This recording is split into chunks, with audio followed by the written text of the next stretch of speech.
Channel of Vadodara. મહાનગરપાલિકામાં સમાવિષ્ટ ગ્રામ્યની ઓફિસમાં કામ કરતા કર્મચારીઓના પગારને સ્થાયીની મંજૂરી મળતા જ કર્મચારીઓમાં ખુશીનો માહોલ જોવા મળી રહ્યો છે.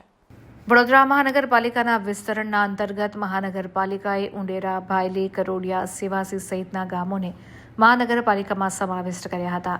ત્યારે ગ્રામ્યની કચેરીમાં કામ કરતા કર્મચારીઓ અને મહાનગરપાલિકાના કર્મચારીઓના પગારમાં ઘણી મોટી વિસંગતતા જણાઈ રહી હતી, જે મુદ્દે ધારાસભ્ય કેયુર રોકડિયાએ રજૂઆત કરી હતી. જે રજૂઆતને ધ્યાનમાં રાખી મ્યુનિસિપલ કમિશનરે દરખાસ્તને સ્થાયી સમિતિમાં મૂકી હતી. જે દરખાસ્ત ઉપર કમિટીના સભ્યોએ સર્વાનુમતે મંજૂરીની મહોર મારતા ગ્રામ્યની કચેરીમાં કામ કરતા કર્મચારીઓનો પગાર કોર્પોરેશનના કર્મચારીઓ જેટલો જ થઈ જતા કર્મચારીઓમાં આનંદની લાગણી વ્યાપી ગઈ હતી. આ અંગે સયાજીગંજ વિધાનસભાના ધારાસભ્ય કેયુર રોકડિયાએ વિસ્તૃતમાં જાણકારી આપી હતી. વડોદરા મહાનગરપાલિકામાં આજથી 3-4 વર્ષ અગાઉ જે ગામો એટલે કે ઉંડેરા, કરોડિયા, સેવાસી, વેમાલી, ભાયલી, બીલ આ તમામ ગામો જે વડોદરા શહેરની હદમાં સમાવવામાં આવ્યા, તો તેની સાથે એના કર્મચારીઓને પણ સમાવવામાં આવ્યા હતા.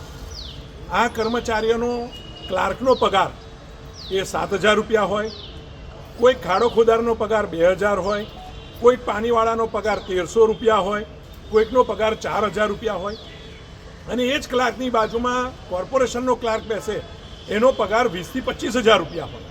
તો આ મોટું ડિસ્ક્રિમિનેશન આજ સુધી ચાલતું હતું. મારા દ્વારા સંકલનની અંદર પણ ઘણીવાર રજૂઆત થઈ, સ્ટેન્ડિંગ કમિટીની અંદર પણ કમિશનરશ્રીએ દરખાસ્ત મોકલી હતી. આજે સ્ટેન્ડિંગ કમિટીની અંદર પણ અમારા સ્ટેન્ડિંગના સભ્યોના સાથ સહકારથી, અમારા મીનાબા સહિત, અમારા ચેરમેન સહિત, મેયર સહિત તમામ સભ્યોના સાથ સહકારથી આજે આ દરખાસ્ત કમિશનરશ્રીએ મોકલેલી મંજૂર કરી છે. આ તબક્કે વડોદરા મહાનગરપાલિકાના તમામ કર્મચારીઓનો પગાર હવે એક સમાન થશે. એક સમાન રેન્ક પર કામ કરતા કર્મચારીઓનો પગાર એક સમાન થવા જઈ રહ્યો છે. ત્યારે વડોદરા મહાનગરપાલિકાના મેયરશ્રી, સ્ટેન્ડિંગ ચેરમેનશ્રી, માનનીય મ્યુનિસિપલ કમિશનર અને સ્ટેન્ડિંગ કમિટીના તમામ સભ્યોએ જે ઉદાર મને આ નિર્ણય કર્યો છે અને આ તમામ કર્મચારીઓને આને લાભ થવાનો છે, ત્યારે હું તમામનો ખૂબ ખૂબ આભાર વ્યક્ત કરું છું અને આ તમામ કર્મચારીઓને હું ખૂબ ખૂબ શુભેચ્છાઓ અર્પણ કરું છું.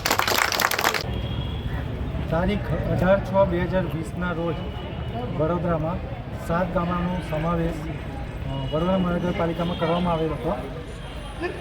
આ વાત દ્વિતીય 5 વર્ષ ઉપરાંત થઈ ગયું હતું અને અમારો સંઘર્ષ ચાલુ હતો કે અમને વડોદરા મહાનગરપાલિકામાં સમાવેશ કરવામાં આવે. અમને કામ તો કરાવતા હતા, પરંતુ અમારો પગાર પાયરી જે હતો એ પંચાયત લેવલ પ્રમાણે હતો.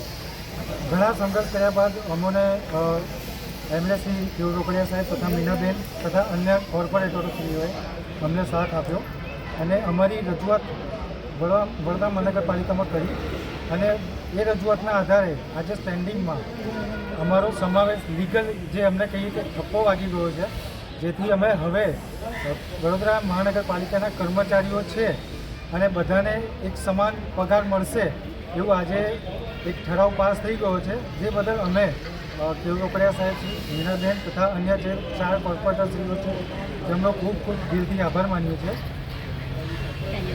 અને સ્ટેન્ડિંગ કમિટીમાં જે ઠરાવ પાસ કર્યો છે તે બદલ સ્ટેન્ડિંગ કમિટીના ચેરમેન શ્રી સિકલ સાહેબ તથા કમિશનર સાહેબ શ્રી, કેતન જોશી સાહેબ શ્રી, જે વહીવટી અધિકારી શ્રી છે, આ બધાનો અમે દિલથી આભાર માનીએ છીએ.